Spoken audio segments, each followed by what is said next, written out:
जैसे कुंवर सिंह के पी जैसे, अरे बागी क्रांतिकारी है हाँ हम बिहारी है थोड़े संस्कारी है हाँ हम बिहारी है थोड़े संस्कारी है।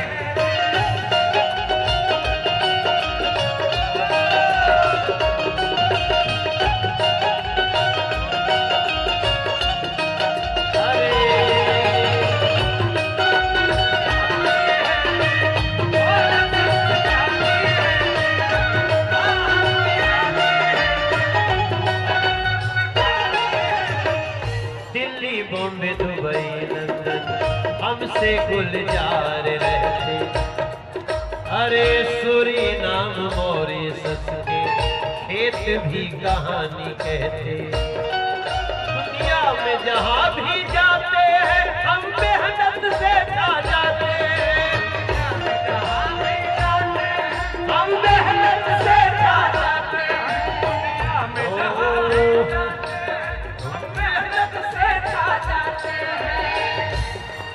अरे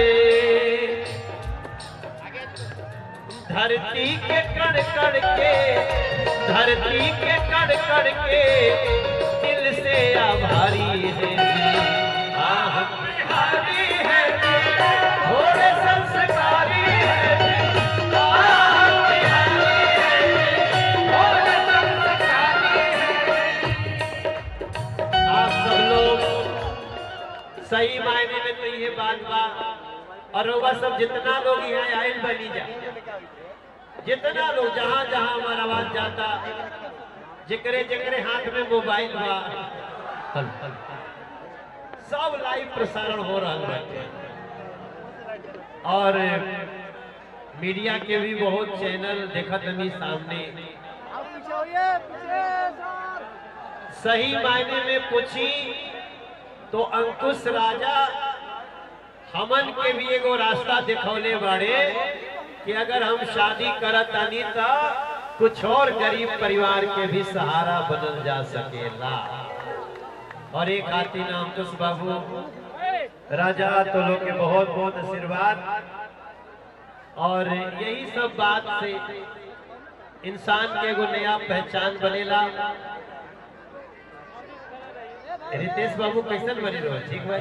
अरे एकदम ये हमारे बड़े प्यारे छोटे भाई हैं रितेश पांडे, और हम इनको बहुत मानते हैं। कोई ऐसा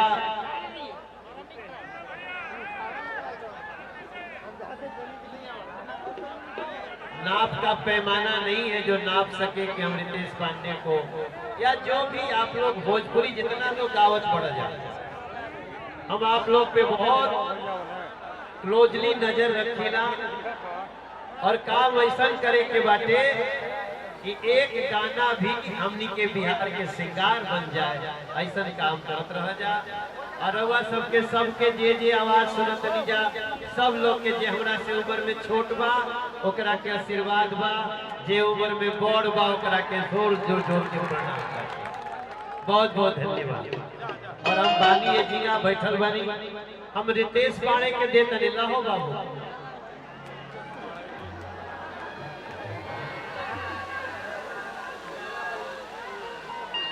भैया हो सी माइनर लगा दीजिए, सी माइनर सी माइनर। अब देखिए आज हमने के साथ है मंच पर आदरणीय बड़े भैया माननीय मनोज तिवारी जी, जे हमने के सब भोजपुरियन के सिरमौर ये बानी। आज हमने के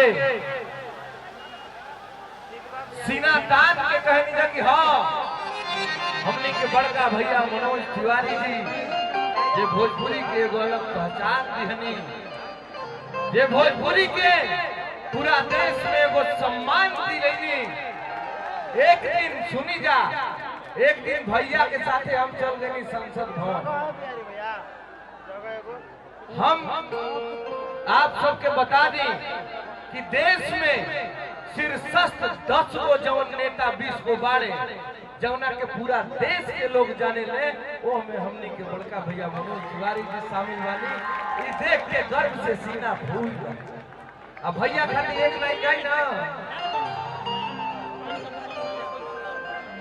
कि भैया हमारे हवे ना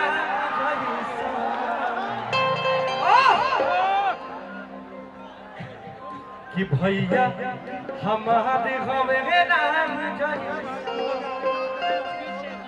हमनी के माने ले परान जइसा ए भैया घुस जाए दी यहीं में कि भैया हमारे हवे नाम जइसा अब भोजपुरियन के माने ले परान जइसा कि सोची है का बाबू आका सोची मारी होगा सोची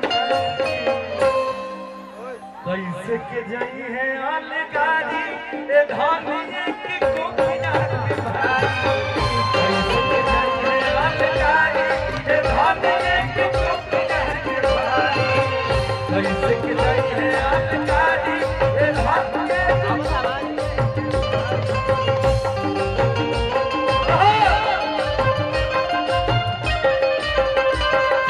भाइयों लोग के तरफ से भैया खाली का तोहर जना के तरफ से तू हमारी जान हवा तू ही परान हवा तू हमारी जान हवा तू ही परान हवा कहता काट के हम खाली हम करे जाके गड़ा में फेंक दी ले जाके गड़ा में फेंक दी ले जाके